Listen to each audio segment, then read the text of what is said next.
killing not only Israeli soldiers, but Israeli civilians.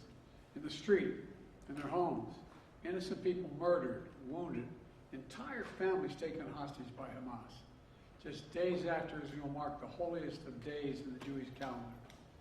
It's unconscionable.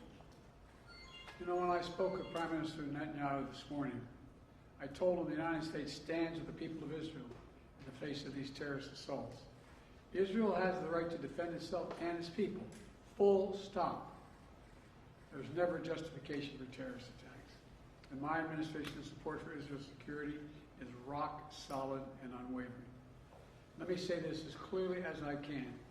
This is not a moment for any party hostile to Israel to exploit these attacks to seek advantage.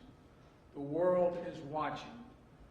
I've also been in contact with the King of Jordan, spoke with members of Congress, directed my national security team to engage with their Israeli counterparts, military to military, intelligence to intelligence, diplomat to diplomat, to make sure Israel has what it needs.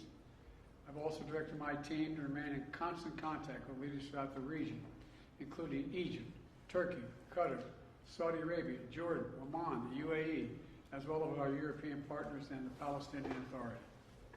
It's also a terrible tragedy on a human level. It's hurting innocent people.